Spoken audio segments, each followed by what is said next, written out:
Hey, toy fans, welcome back to another episode of the Toylines podcast. I am Ian Westhoff. With me, as always, Tommy Romero. the one and only. Tom, how you doing this week? Thank God.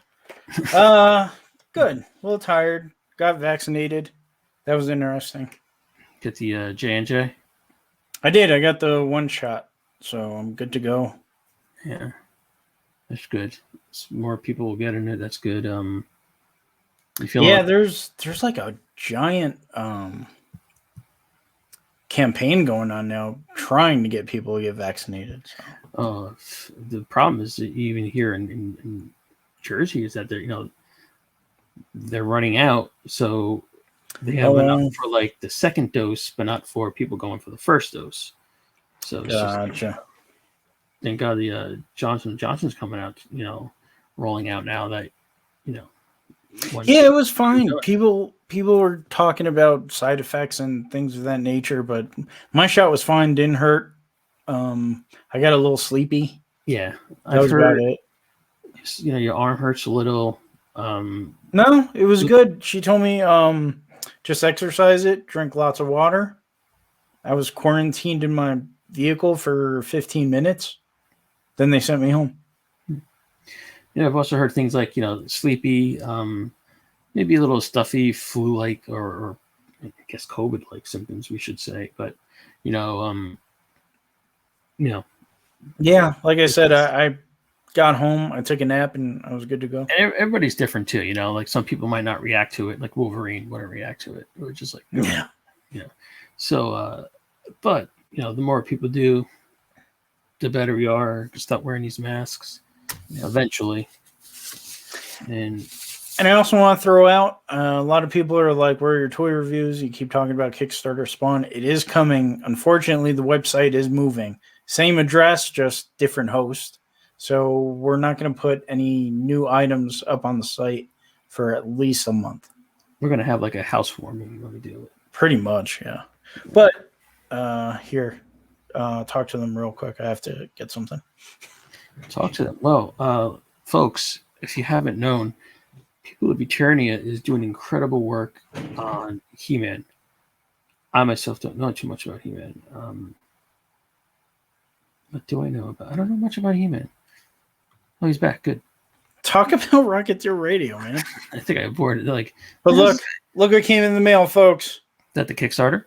That is Kickstarter Spawn.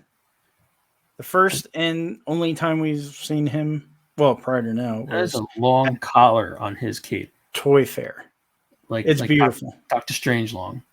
It's beautiful. But I will give him the proper introduction. This is just a sneak peek. This thing is incredibly beautiful. I mean, look at the detail. Is that heavy? Heavy? No. No, kind of lightweight, but I mean, look how cool this is. Okay. I came up with so many interesting poses for this figure. I mean, Todd has created something remarkable. He should be proud. I mean, the sword alone that he comes with, beautiful. I mean, etched with markings, the Spawn symbol. It's a beautiful, folks, you have to look into this, but I would promise it will be up. Todd will give him the proper explanation on it. So nice. Very good. Yeah, I love it. So what do you got up first, Tommy? Snyder Cut. It was out. All 4 beautiful hours of it. And by beautiful, I mean just that. No story, beautiful visuals. So there was I'm sorry, go on. I was going to say there was a big push to get this out, right? Yes. Was it worth it? I didn't see either, so I can't. Well, opinion on it. How can I put this nicely? If you were for it, I understand, and you're probably satisfied with what you received with the cut. For me, I just wanted to see outtakes, really. Mm-hmm. So I didn't want to see a whole new version of the movie. Right. But now that it was out there, I was curious. But here's how I see it. Josh Whedon is all about character. Whereas Zack Snyder, in my opinion, is all about pretty pictures. Now, granted, you go to the movies, you don't want to see, something that looks ugly. Yeah, right. Focus. I mean, he is truly a master filmmaker.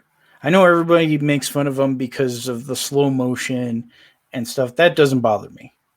I mean, sometimes you really do want to capture that moment and be in that moment for as long as you possibly can. And I understand that. I respect that.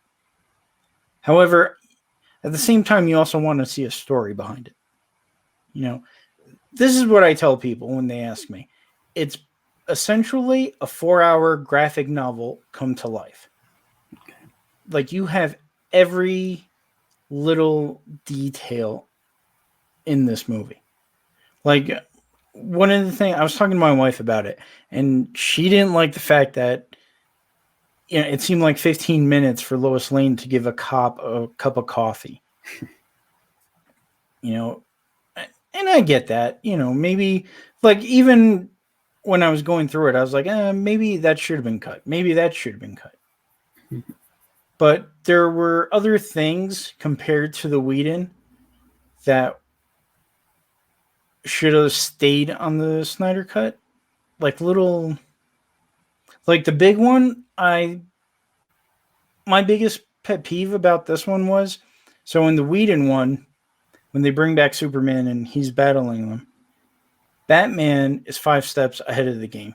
He's like, hey, he calls Alfred in the Whedon version, and he's like, send in the big guns. Lois Lane was the big gun, or big weapon. Why is Lois Lane a big weapon?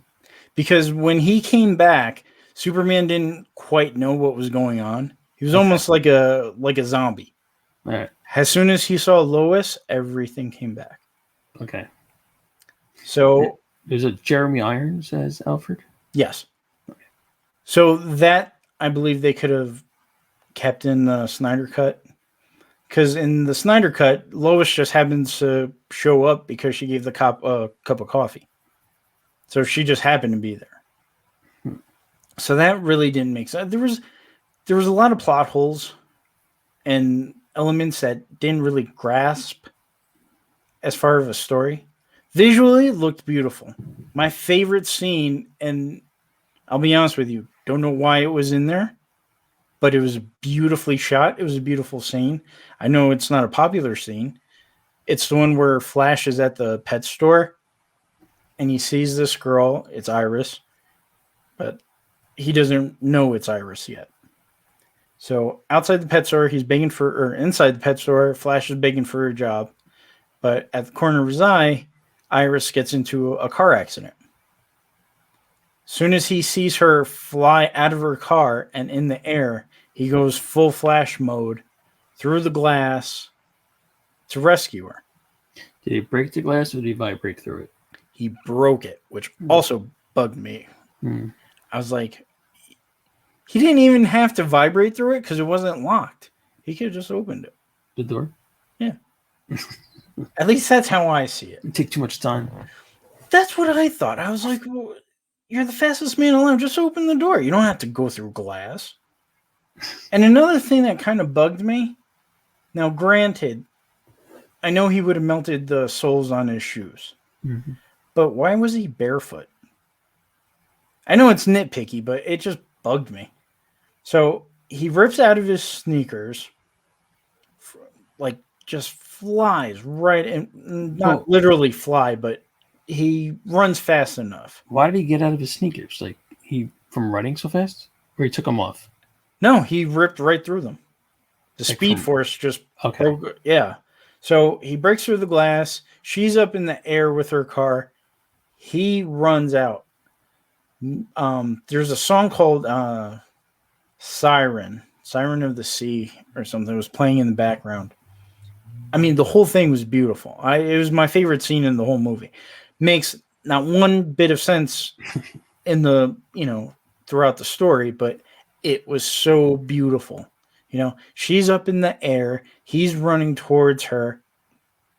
Granted, she's still up in the air and, he's playing with her hair to, see her face, wraps her arms up so she doesn't break anything, gently pushes her down. Now, this is Zack Snyder's attempt at humor, I believe. So this whole scene, it kind of ruined the scene for me, but, again, that's my personal opinion. He's got this beautiful girl, beautiful music in the background. He's saving her. There's a hot dog flying because the truck also hit a hot dog stand. Right. There's a hot dog flying right next to her face. He grabs the hot dog, puts it in his pocket. So while he's doing that, gently places her down. All of a sudden, we come back to life. Yeah, the Speed Force is done. The car crashes, blows up. She's looking at him. He runs back into the pet store and is surrounded by dogs. Takes out the hot dog that he grabbed while he was saving her life. And, he was like, I get the job, right? Because I always carry meat products, for times of crisis for dogs. So he didn't even use the hot dog for like in the show, The Flash, back in the 90s. Every time Barry Allen would use his Speed Force, he'd burn calories. He'd have to constantly eat. They talk about that. Okay. Like when Barry meets Bruce Wayne, he's eating a whole pizza by himself. Yeah. And he's explaining about the Speed Force to Bruce and things like that. Like I said, visually fantastic. You get to see Darkseid. We never saw him in the Whedon cut. You get to see, these beautiful rendered scenes. You're on Themyscira. You see Granny Goodness. John Jones, Martian Manhunter, makes an appearance. Doesn't really do anything. Again, a lot of problems with the story. I'm not just going to blame the writer, but the overall story. Beautifully shot, great to look at, but the story kind of fails you. Whereas the Whedon wasn't a great story, but there was a lot more characterization, like with whom I'm dubbing Wolverine Aquaman. There's a scene where he's on the Batmobile and he's like, "My man." I was like, all right, that's kind of funny. And then there's another scene in the Whedon version.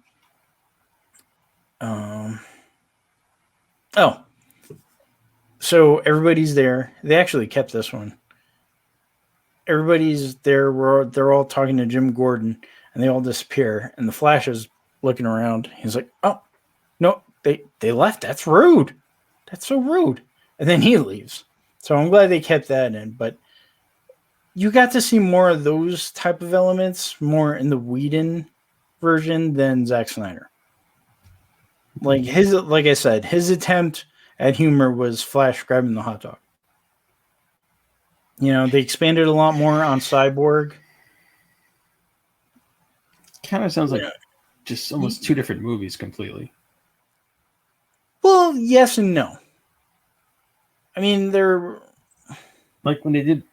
It's not the best example, but Lord of the Rings came out theatrical release, and then it came out as an extended edition later on in DVD.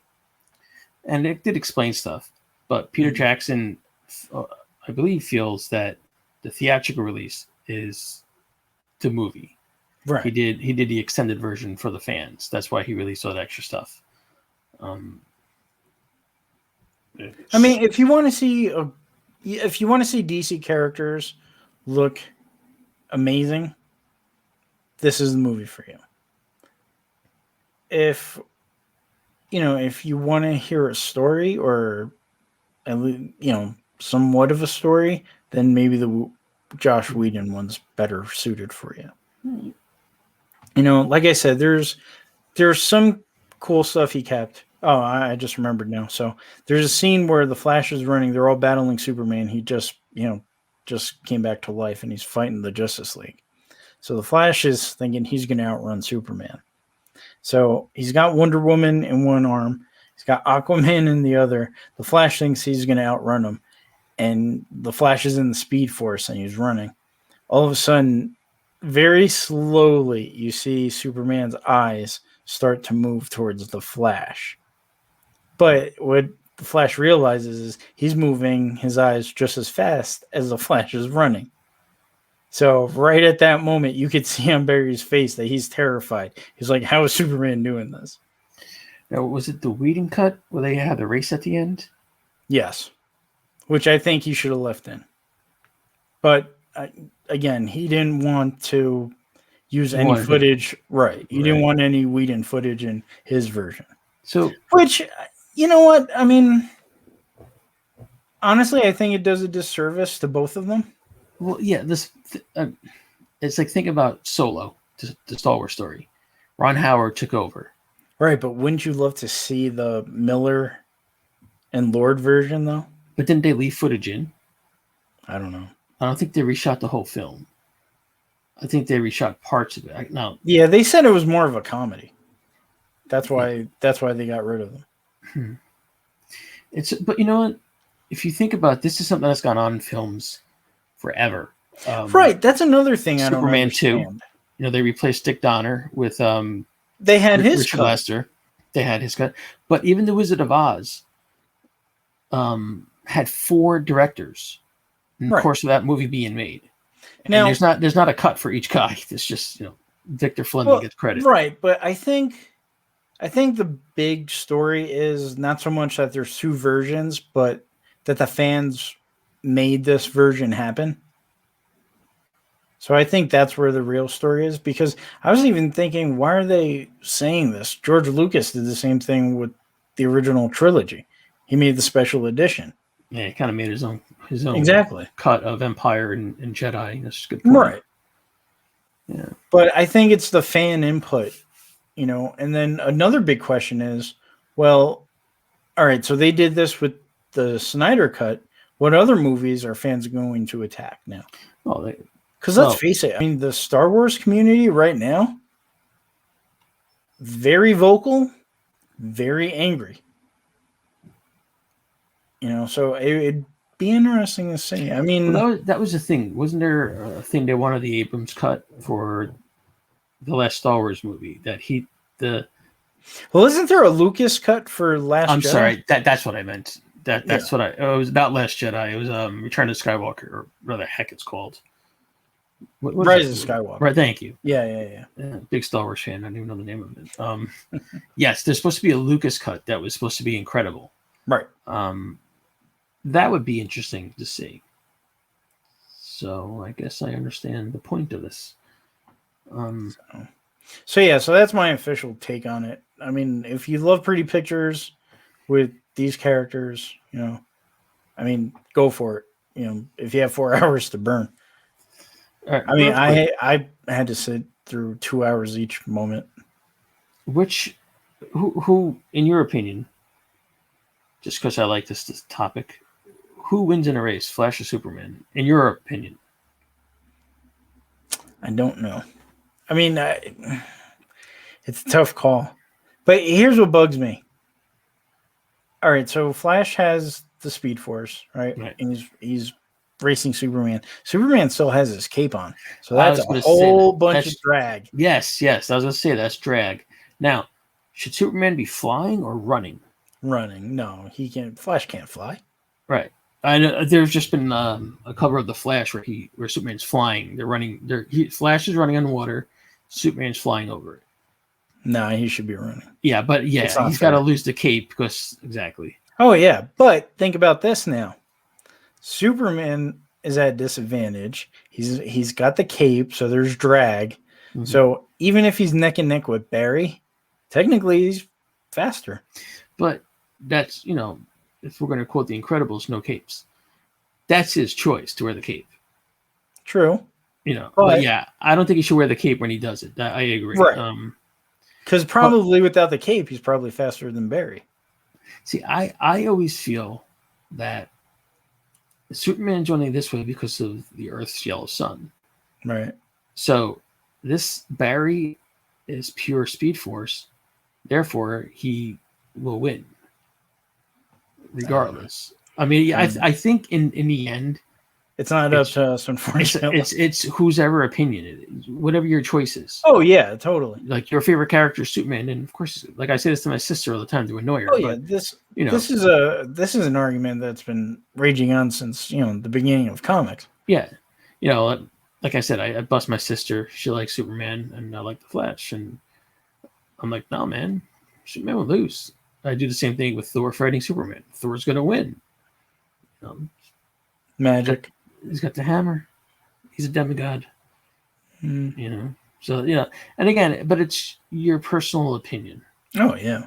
So, did you watch Falcon and the Winter Soldier? I did on Disney Plus. What are your thoughts? I liked it. It was a good pilot, excellent pilot. It was a great setup. I mean, in the beginning, it didn't feel like 50 minutes. No, it went fast. It went too fast. Super fast. I was actually hoping they had a second one there, and they didn't. So, because they had one for WandaVision. Right. But, I felt it was a good setup. The action in the beginning of the show was so cool with Falcon. We get to see a bit about, Bucky and kind of coming to terms and going to therapy and how he's living. Now, what I think, I was thinking about this the other day, when he's coming back from therapy and he sees his friend Nori and he's arguing with the guy about the trash. The dude's name who's arguing with him is Monique. Okay. Right? And he actually stops in mid-fight to explain his name. He's like, my name's Monique. It's like unique, but with an M. And I'm like, okay. Why is he doing it? Is that a setup? A setup for something later on? Yeah, maybe it'll pay off later. Or, maybe it's just something to talk about. Stupid line, and we're only going to see this guy once. But I think, and every time I make a prediction for Disney Plus, I'm wrong. But I was thinking this guy's going to somehow play into it later on. Maybe he's part of that the Flag Smasher. What are they called? Flag Smashers. Those dudes with the red mask. Yes. Maybe he's part of them. So now you know what's interesting? I heard a rumor, and I'm really hoping this comes true. Isaiah Bradley is going to somehow be in this show. Now, if you're a comic fan, you may know who Isaiah Bradley is. It's the original Captain America's grandson. Yes, no, not grandson. They were. He was never related to Steve. No. Are we talking about Captain America Truth or no? Yes. Yeah. So the first Captain America before Rogers, who took the serum, had a grandson or a great grandson. I don't think they were related. Oh, they weren't. Okay, so. But that's kind of like what we're talking about, right? The very first test subject was African American, right? That volunteered for it, and he was the original Captain America, right? And then they kind of just left it all, forgot about it, right? They never talked about it again. So he might be in it. That's what I'm hoping. Yeah, that'd be interesting. That would be. Yeah. I kind of hope they go with so at the end we see the new Captain America or U.S. agent, whatever you want to call him, and I really hope goofy face, man. Yes, that wasn't very flattering. Yeah, I don't. Yeah. I mean, they should have gotten Zack Snyder just to do that one introduction scene. He would have looked pretty then. I really hope they do his storyline where he goes crazy. Although that might be too much. Does John Walker go crazy? One of them does. I just wish he had the black suit. Yes, and maybe that'll come up later on. Maybe if they do a season 2, maybe if Bucky becomes him later on down the road, or if they do that. And this series is going to be quick, 6 episodes, right? I think probably the most WandaVision. I think was the rarity that I had 9. Or so, and Kenobi's even less. I think it's 4 or 6. But see, I don't understand that though. Why not just make a movie? Here's the thing: if you're gonna make them that long, that many episodes, then you need to make them at least an hour long to get but that's a everything. movie. Yeah, but if you're making 4 of them, that's 2 movies that you get out in 1 year. I don't know. I miss the days of. Gosh, the shortest was what 13 episodes back in the day. Depending on what it was, sure. Yeah. Well, yeah, unless it was a miniseries. Then again, we're spoiled with shows like Supernatural, where a season would have so many episodes go on hiatus for winter and have the summer season or whatever you want to call it, where there was almost like 30 episodes. Not every show does that or did that. Nothing does that now because the budget, pandemic too. Yeah. But even a regular show. I just know that when I was watching that show, that one had that many episodes per season, like at least between 20 and 30. And whereas some shows didn't, and you kind of like, it's over? Yeah. What the hell? So Bucky's got some problems now, psychologically. Well, yeah. Makes sense. PTSD, yeah. Yeah, poor Buck. I think the lady who was his therapist looked very familiar. Actress-wise, like she was in something else, but that's neither here nor there. Yeah, I'm looking forward to when they start working together, and you kind of see like the bitter rivalry, sort of. And then I think it's going to be one of those buddy pitches where they don't like each other at first and slowly become friends. Yeah, so I am looking forward to it. Here's one thing I can't figure out either. So Sam needs money for his family's business. Right. Just go over to Pepper. I'm sure she'd be like, here, we got tons. She probably would. Although she probably would, but then again, he's he's the type of guy who wants to make it on his own. Yeah, he doesn't want to like ask for a handout. He wants to like earn it. Right, I get that, but at the same time, you could. I don't know. I somebody came to me and I had $1 billion. I'd be like, yeah, here. I mean, Stark, could he have had a pension plan for these guys? Sure. Did he? No, but yeah. It was interesting. There is a rumor regarding Kenobi. Not regarding Kenobi, regarding the Rogue One TV show prequel thing. That Kenobi might be in it. I've heard. Before Kenobi. But again, rumors are. Yeah. So I love the fact that Rhodey was in there. That we got to see Don Cheadle. And the interesting thing is the Cat Museum. That was great. Well, there was one in Civil War or Winter Soldier. Winter Soldier, thank you. Yeah. The interesting thing is that the two of them are very much alike now. You got Sam mourning Cap, and you got Rhodey mourning Stark. And that's a good idea. they're kind of know where each other's coming from in a way. And what really sucks is for Sam when he gives the shield to the museum, and then at the end of the show you see the new Cap walk out. It's like a slap to the face for him. Oh yeah, definitely. He's like, just freaking kept the thing. So yeah, that's interesting.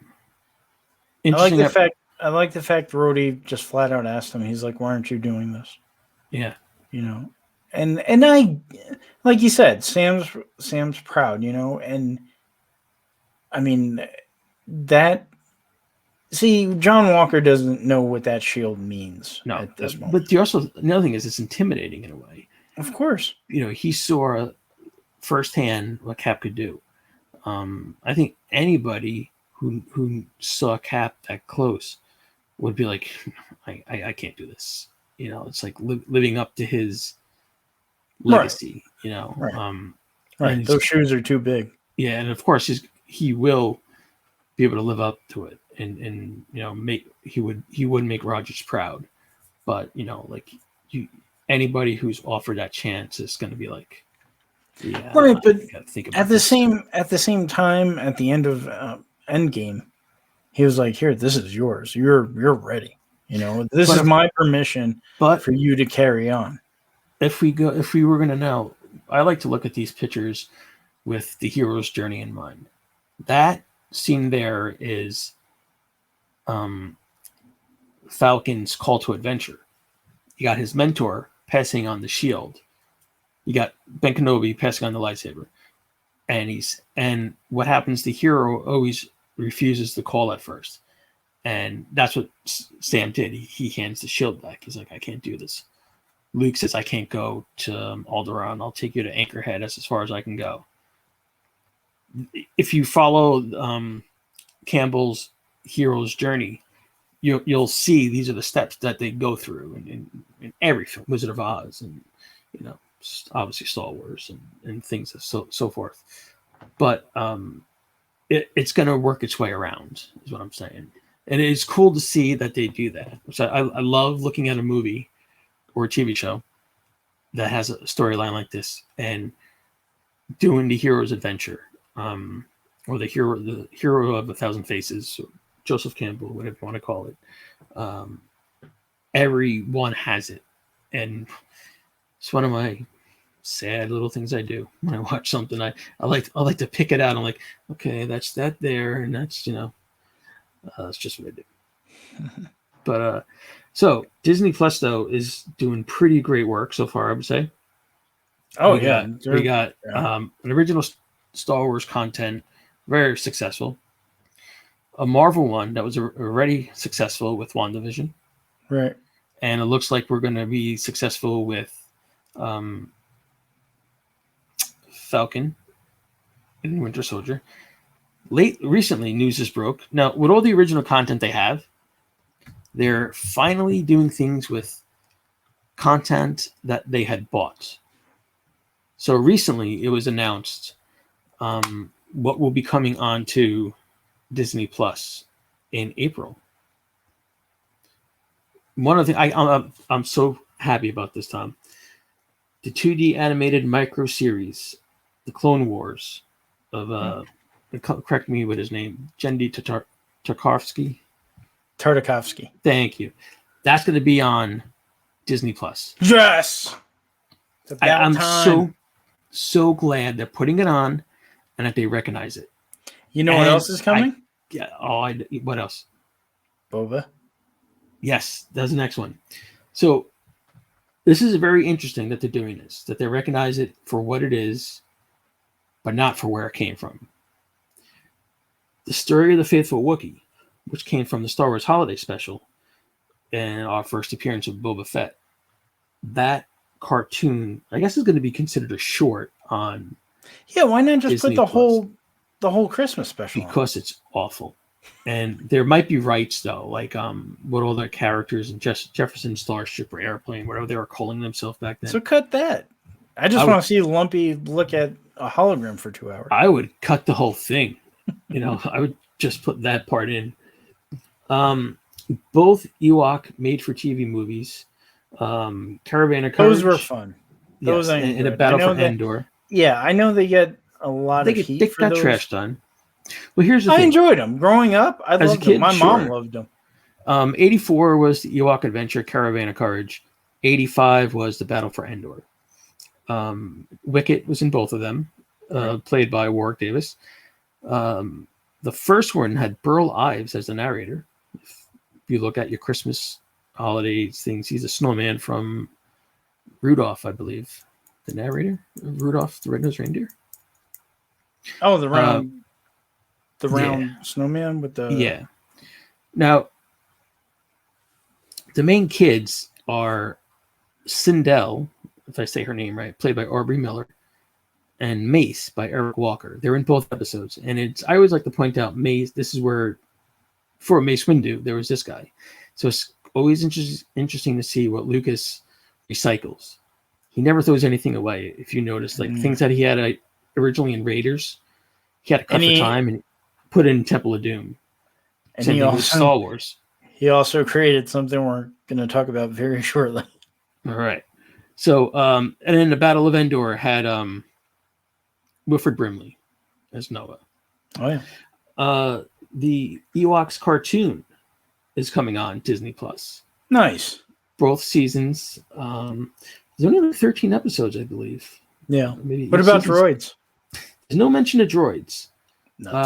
Believe it or not, and I'm a little shocked about that, but I'm not putting it past. I'm guessing they will. At some sooner point, or later. Yeah. I'm thinking also, will they put out detours? Star Wars detours. Yeah. Is it? That's a good call. I would say with them putting out the micro series, there's a better chance now, and with the Faithful Wookiee, there's a better chance now than we thought there was. Right. Are we? I don't know what the content was of the show. Was there any suggestive humor or anything that they may want to take out? Possibly. I don't know. Maybe that's what's holding them up. But I would say we have a better chance than normal.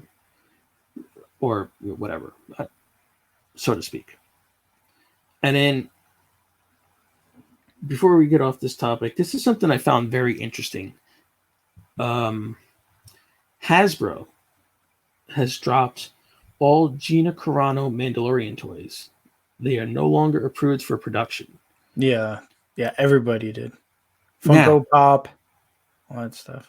I still have my Cara Dune, and Well, this is what I was thinking. First, I didn't know it was Funko, so thank you for pointing that out.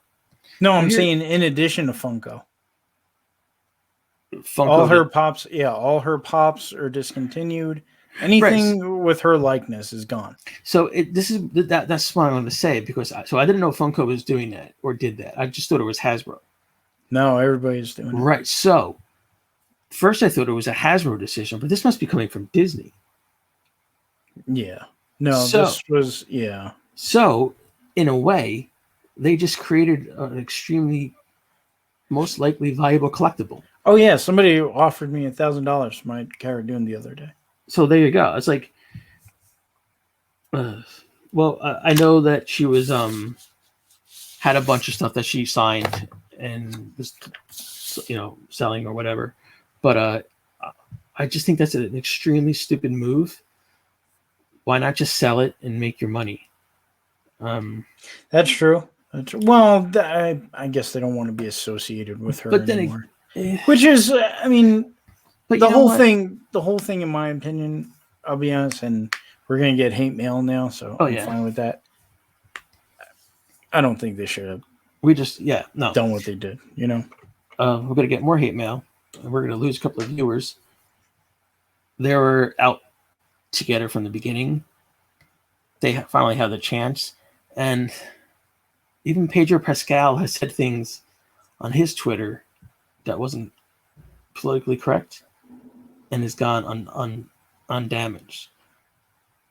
I don't think it should be up to the fans to decide the casting. I think it should be, this person worked.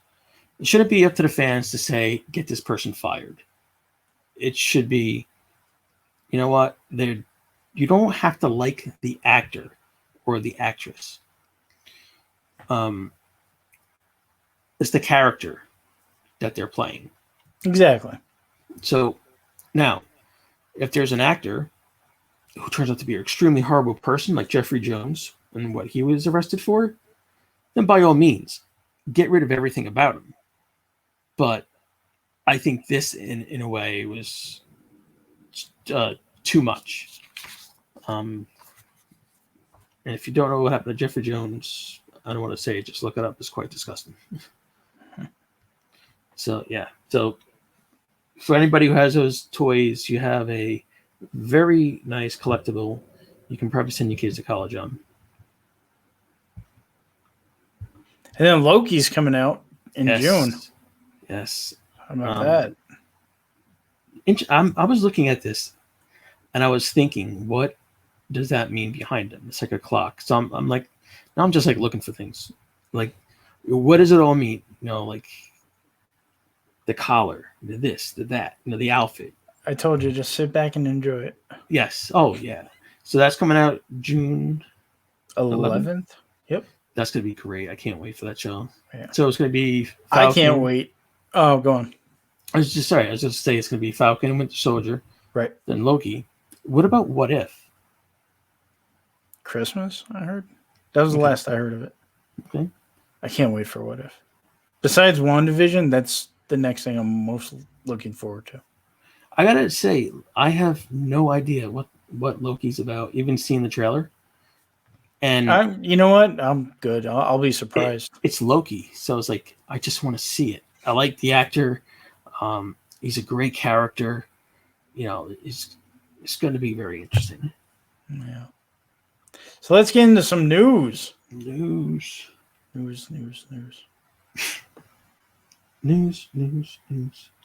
Do you remember Gary Gnu? Remember, Zoni, what? Good News with Gary News or something like that? Yeah. What was he from? Great Space Coaster. Yes. Great Space Coaster. Right. I'm pretty sure he was. And you know what? Speaking of kid shows, Reading Rainbow, LeVar Burton. Mm-hmm. They really should have him as the host for Jeopardy. Right? I think.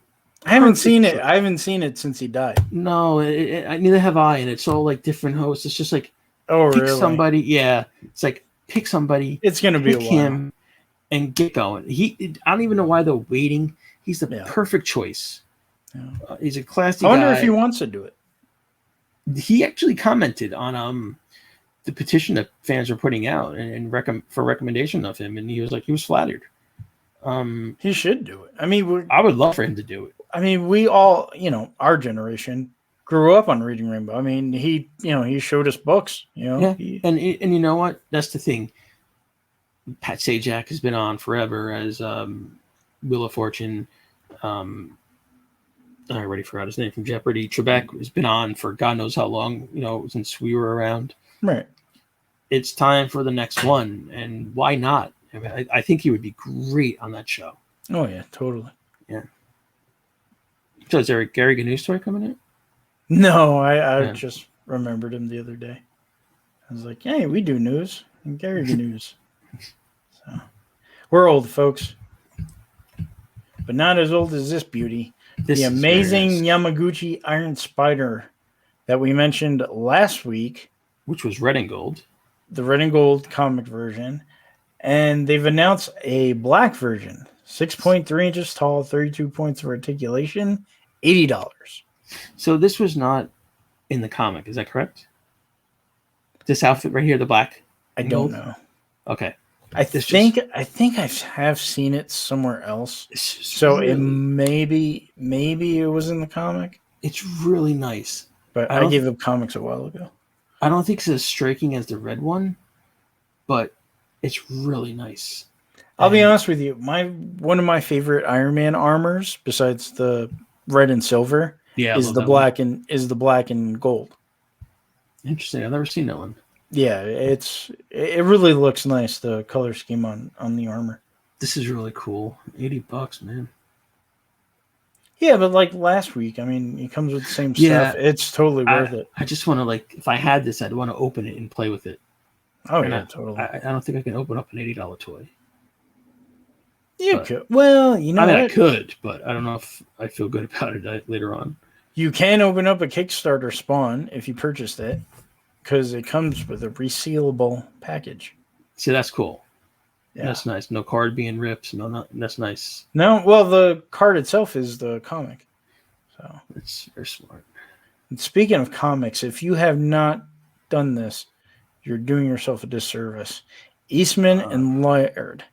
Teenage Mutant Ninja Turtles: The Last Ronin director's cut. So how good is it? Did you read it? I did. Beautiful. What's the difference in it, if you don't mind me drinking water while I hear this? All right, so spoilers.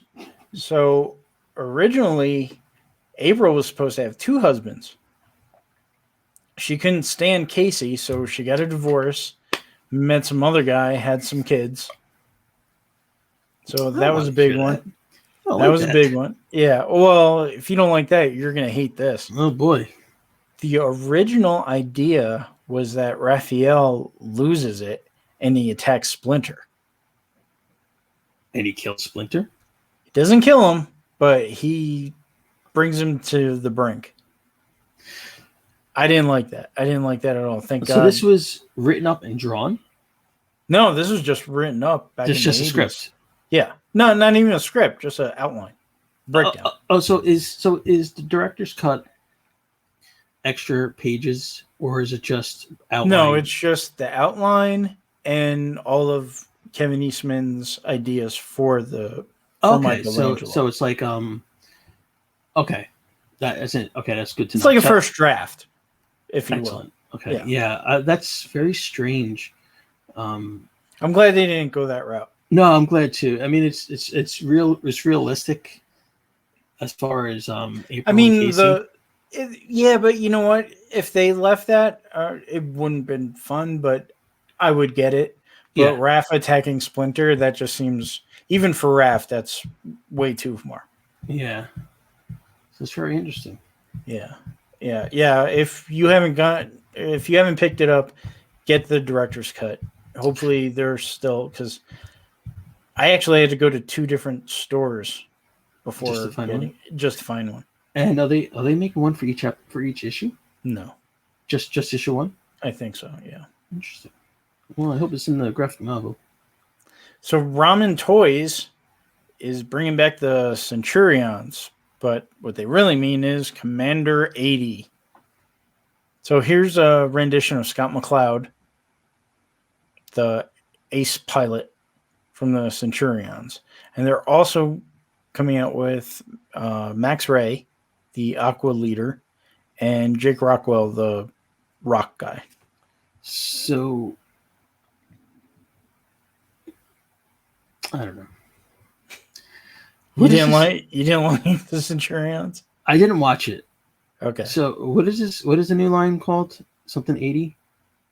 Commander 80. Commander 80. Is that a reference to the 1980s? Probably. The helmet looks like a mask. Yes. It was. It looks like he's got the Rocketeer's backpack. I'm kind of. Well, he was the air guy. Or the pilot. What are the holes on the front of his outfit for? Parts. Okay. Just like the vintage. I think I've seen the toy view. Or it was a cartoon as well, right? Yeah. With that poor girl up in that satellite with her 2 dogs. Oh, those poor dogs. I don't think I've ever seen. I never watched the show. I think it was Howard like Stream. Like it was like right after, right after I kind of like, not that I stopped watching cartoons. I just wasn't watching those cartoons. No, I was watching everything. You know, like last night we were done watching Falcon and the Winter Soldier, and then I was like, you know what, I'm just gonna be lazy. So, believe it or not, I watched Superman 78, the first one, and then I started watching a whole bunch of Popeye cartoons for some reason. This is so random what you watched. Like Superman to Popeyes, like yeah. Oh my God! Speaking of Superman, the animated series on HBO Max, crystal clear, beautiful. Yeah, they redid it in HD. We announced it. It's beautiful, sparkling bright colors. Yes, yeah. I mean, it was. I'm glad they did it. That show definitely deserved that type of treatment. Are they doing it to Batman? Oh yeah, they did it to Batman years ago. How did it look? I mean, it's in 4K. Like, can you see the pencil strokes on this thing? I don't know if they went that deep, but it's a good. Must be nice though to see the colors like so bright, you know. Yeah, because my bootleg kind of has like that filter almost. Yeah, but yeah, it looks really nice on HBO Max. And you know what else looks nice? From the Snyder cut from Hot Toys. Zack Snyder Justice League 2-pack featuring, I'm going to call this At the End Batman, because there's a whole nother segment, which still I don't understand. I think he was trying to incorporate Batman The Last Night, The Last Night, because there's a scene there with Joker. I'm sorry. I don't like Jared Leto's Joker. I don't care what you put him in. But anyway, here's Zack Snyder's Justice League ending Batman with the goggles and the long jacket. And he comes with black suit Superman. Now, the guy who played Superman was Henry Cavill? Yep. Okay. Yeah, I think he did a good job. I haven't seen all of the Superman that he was in, I'll be honest with you. But I didn't like Man of Steel. Yeah, I didn't see all of it. I thought that was inappropriate. The whole thing. Why was it? Superman shouldn't kill, even his enemies. Yeah, he's always Superman. Yeah, and not even that, but there was other ways to do it. But I'm kicking a dead horse. I mean, he could just put his hand over his eyes, but who did snap a neck though? Wonder Woman in the comics killed Maxwell Lord, snapped his neck right before the 52 just went. No, he was done. And this is what makes me think about Batman. Okay. Batman and the Joker. The only way the Joker's ever going to stop is if Batman did that. But Batman doesn't do that. So, you can have this whole little debate about, is Batman enabling him or, we can, not to be discussed now because you could always say that for another time. But, it's always interesting to think about Batman and his villains. Especially ones as dangerous as the Joker. No. So the 2-pack, both 1/16 normal Hot Toys. The likeness on Cavill looks good, but I mean that could be anybody underneath that Batman mask. Yes, yeah. I think it's Michael Keaton. Yeah, right. Good pull, yeah. So both figures come in the same set. $515 from Hot Toys. Holy smokes. And now let's get into something that Hasbro has recently announced. And you thought Jar Jar Binks was hated. Hasbro Pulse, the Black Series, has announced Jackson. Oh, yes. His head looks so ugly. And I'm not even hating on the character because I read the comic as a kid. And it didn't bother me. Marvel Star Wars issues 7 through 9. Oh my goodness, he's ridiculous looking. It's like Bugs Bunny on I don't know what. I don't know. I never read the comics. So. It was right after the movie adaptation takes place. I think Han Solo hires him for something, and it's been so long since I read this. But it was just the most ridiculous thing. And the head, in the box, he doesn't look too terrible. But when you see the sculpt of his head. Oh, is that burnt or? I don't know. I mean, I'd rather see the Trix rabbit in there, for God's sake. That thing is just fugly. It doesn't even look like a rabbit, to be honest. What is it about rabbits though? Because the He-Man community had the same idea with Plundar. They're like, why Plundar? Well, he's a rabbit? He's a purple rabbit. Purple. So we got green and a purple rabbit. We got a green and a purple rabbit. I don't know. I guess the Easter Bunny, I guess. I don't know. I guess. I mean, so you said it was, and whose idea was it for this character? Oh, this is George Lucas. He suggested a green rabbit. 6-foot green rabbit in a comic book. Yeah. Well, you know what? He was probably let's test the waters. I'm not putting him in a movie yet. Yeah, good work, George, because you just saved yourself a lot of man. So from Crimson Empire, the Crimson Guards. This was not to be confused with the Cobra Crimson Guard. Right. No, we're still in Star Wars land. But I always loved these. I used to call them Red Vaders when I was younger because I had no idea who they were. They just hung out with Palpatine. And that was the thing in Jedi. They don't do much. Right, yeah. That's why I loved the book. They're his royal guards, but, they have this helmet and a red cloth cape, and that was it. I apologize, folks. There is a Darth Maul, but I believe this is from his own miniseries, Darth Maul from Marvel or Dark Horse. So I apologize for not knowing. I should have known. So this is the figure that's coming out, though. Correct.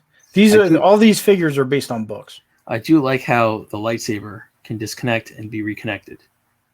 Oh, okay. Nice. As you see right at the end of the end of it, there's like a little knob, and I'm guessing it goes into the end of the other one to make it obviously one, which is actually a really nice feature on a lightsaber like that.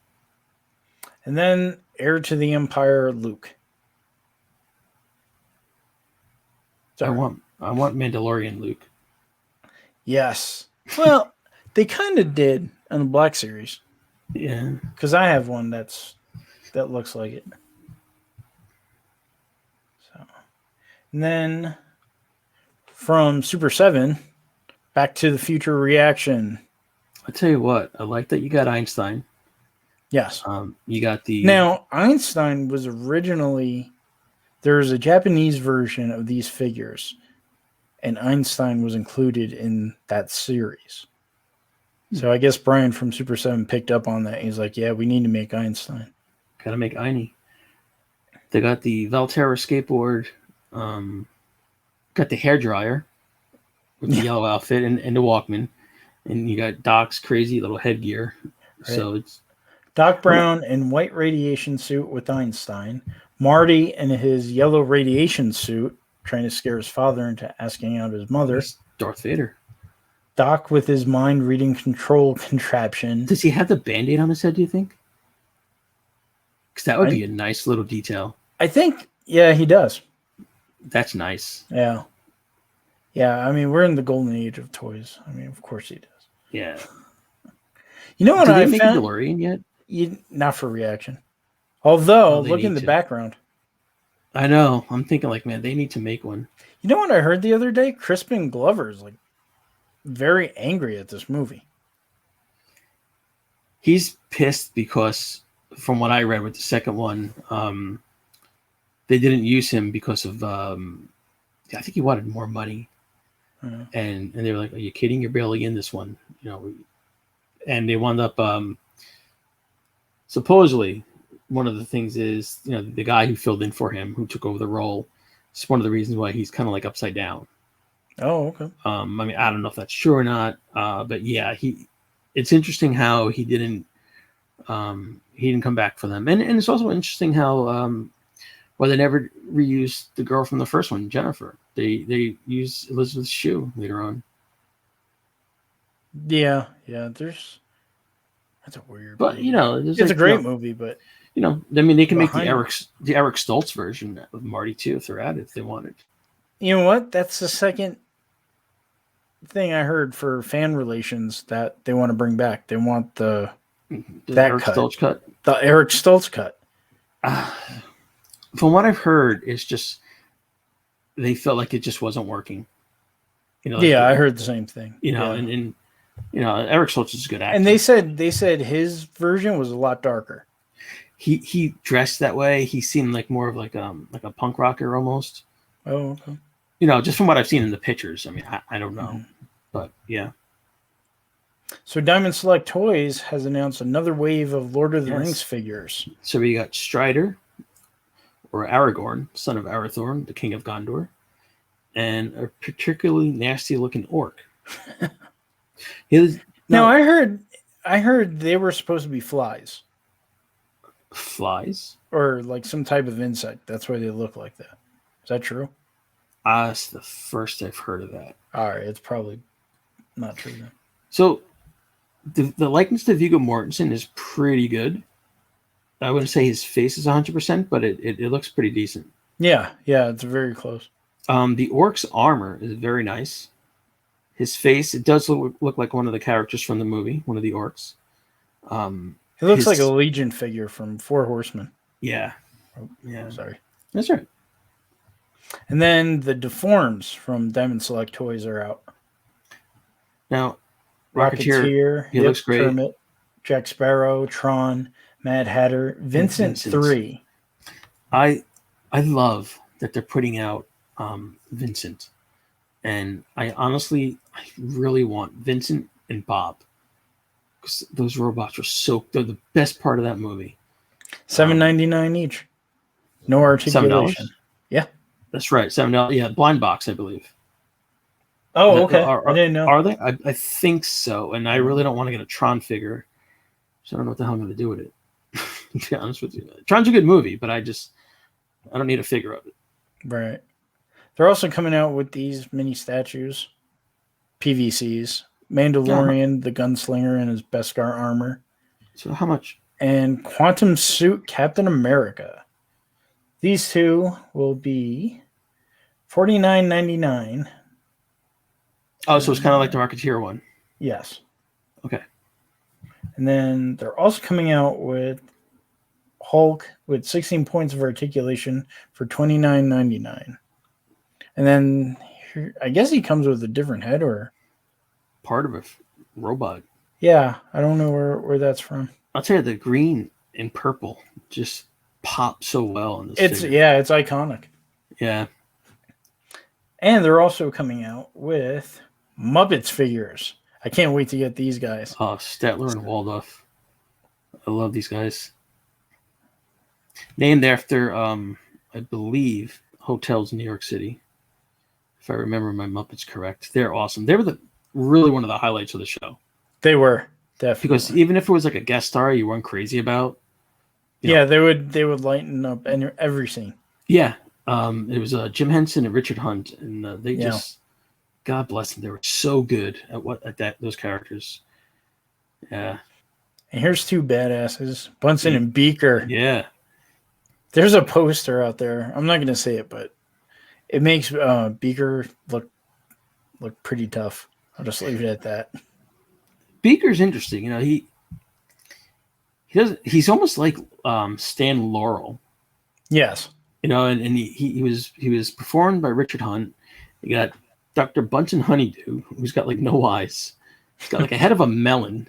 And I think that was Dave Goles or Jerry Nelson. I can't remember who did his voice at the top of my head, but who's making these toys? Diamond Select. Yeah, they look incredible. Would you say they're better than the Palisades or equal? I'm going to say equal right now. Yeah. Only because I'm going off memory. Yes. I do like Beaker's saddle shoes. You know what? I'll be honest with you. For as many years, I probably didn't even notice when I was a kid, but to my recollection, I've never seen Beaker from the stomach down. Well, that's the thing. Most of the Muppets you didn't. And that was one of the issues with Palisades toys, is that they had to figure out what do some of these guys look like. There are scenes in the Muppets Take Manhattan when they're riding a bicycle, right? Or you might see their feet walk for a couple of minutes or a second, but normally you don't see them. You always see them kind of like waist up. So it's a good point you make. You know, yeah, this is kind of like you figure what they would look like. Right. So, and hopefully soon not to be canceled. Yes, the Swedish chef. With a chicken. With a chicken. That's awesome. Voiced by Jim Henson. He was great. Yeah. I'll tell you, that original Muppet Show is just the original voices. I probably sound like an old man, but you can't beat that. Jim Henson was so great. The man was a genius. Oh yeah. And all he wanted to do was be on TV. Just wanted to, this is interesting. Darkwing Duck. This is like the third figure I've seen of him. Is that in the past like 5 years? And that's cloth material for his coat and vest and cape. Cloth. It looks like it. Yeah. It does. Yeah. And this is the Darkwing Duck Dynamic 8 action. It's 8, the number 8 CTION heroes. I guess like action 8, something like the 8 point articulation. I guess. Actually, possibly. Maybe that's why. He comes with multiple hands, multiple facial expressions, and a grappling hook. The facial expressions is interesting. Yeah. $68.99. Interesting. Yep. And from our good folks at Mezco, the 112 Destro from Cobra. Destro is very popular this year, or last year into this year. Yeah, a lot of Hasbro licenses are becoming very popular amongst others, especially G.I. Joe. I mean, Mezco has them. It's got like 3 different heads on this one, with 3 different Right. I think Diamond Select we mentioned last week. I'm going to say this. That middle head is Telly Savalas painted silver. Nice, yeah. Yeah. Look at it. And it comes with a multiple set of hands. All he needs is a lollipop now. Yeah. Good luck, baby. It's fucking cool. Excuse me. Kojak. You got to beat that out, Tommy. Kojak. Yeah, you're aging us. Yeah. I'm sorry. Anyone doesn't know who Kojak. Or I'm gonna really age us. Episode of the Twilight Zone with Talking Tina. I'm not that old. I'm not that old. You know the episode though. I mean, you've seen the rerun. Yeah, rerun. That is why I don't like dolls, like girl dolls, like baby dolls. Talking Tina, man. I can watch Chucky, but I do not like Talking Tina. Voiced by the great June Foray. Sorry. So 112 Destro comes with his soft goods, 3 heads, 12 hands, wow. $100. But he comes with a lot of stuff. He does. Clips weapons, for the gun. Yeah. He's got holsters. He's got suitcases. Yeah. That light up. Wow. He's got a gun that you can take apart. Or 3 guns in one. Right? It could be. I mean, it's the usual Mezco beauty, you know. Yeah, they 112. There you go. That's the best picture right there. He is a happy man. He just sold a bunch of guns. Or he walked out of the Baroness's room. I don't know. Right. Look, you can see his teeth and everything. That's pretty sweet.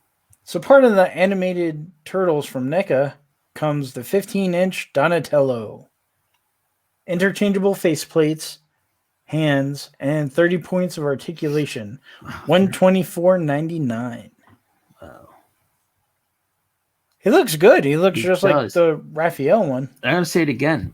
I just used this phrase before, but those colors are popping. Yeah.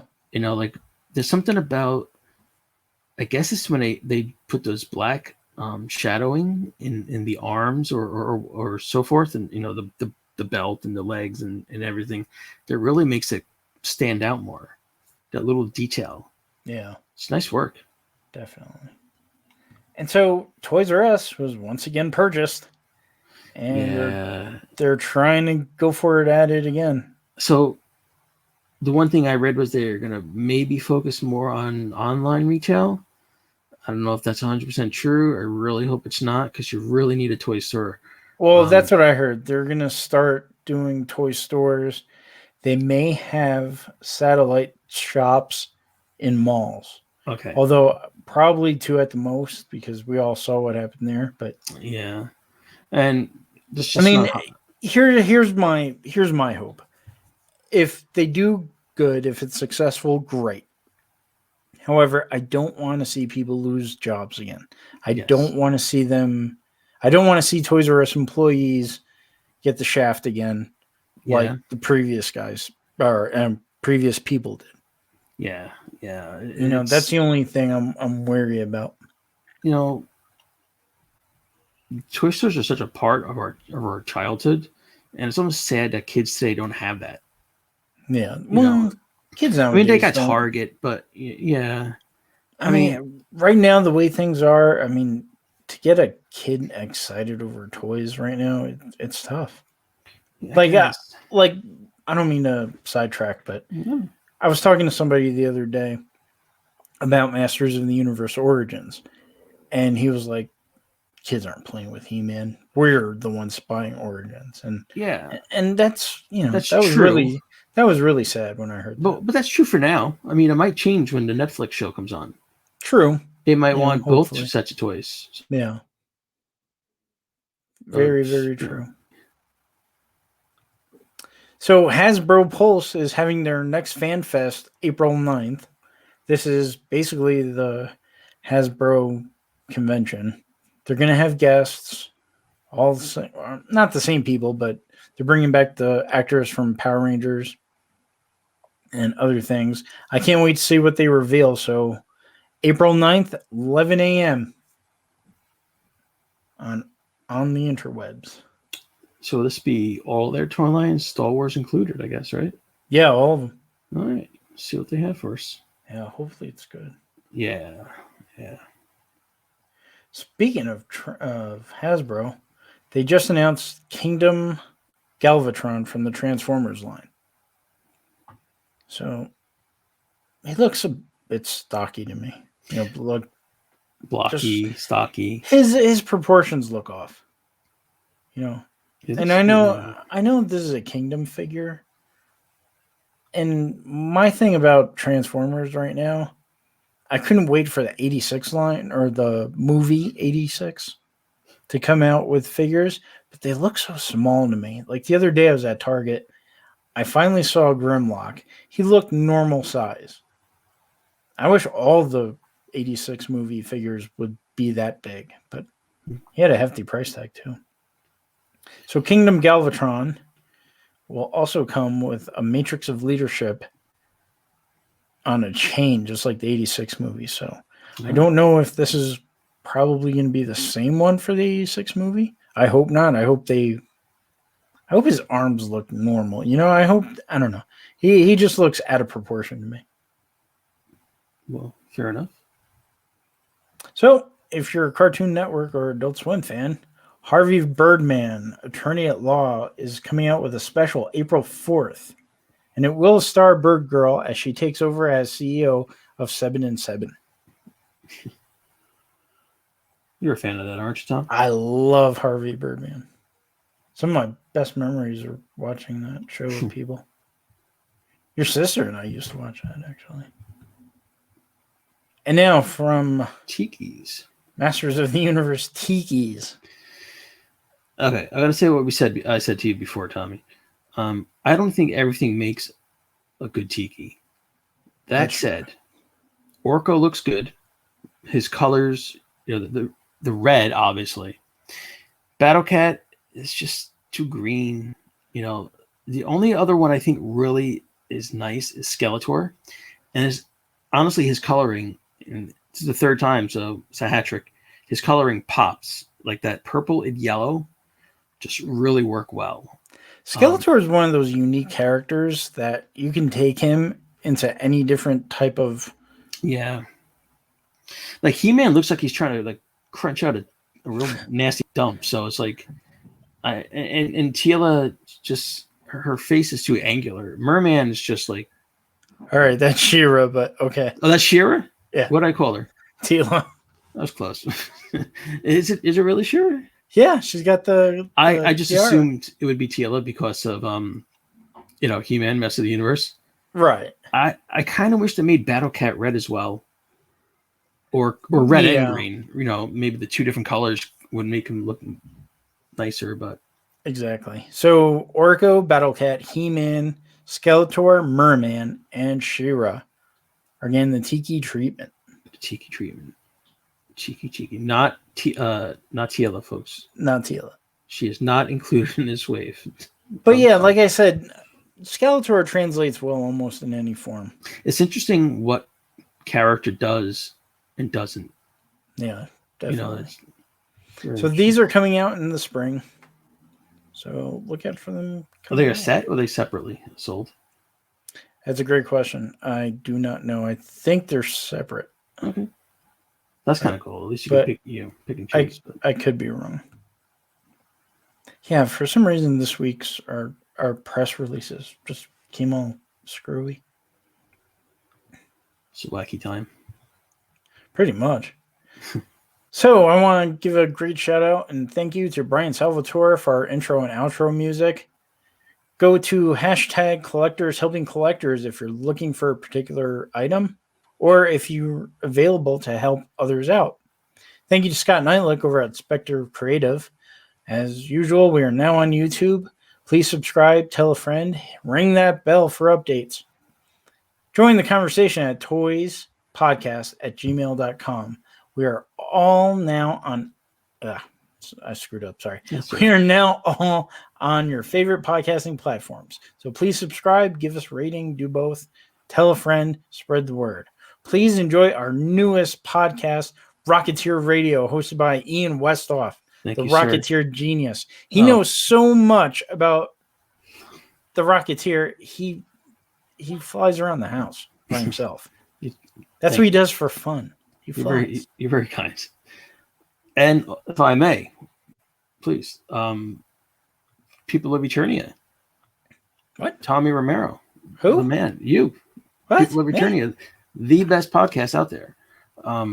You want to hear about people who worked on He-Man or anything Masters of the Universe? This is the site to go. That's the podcast to listen to.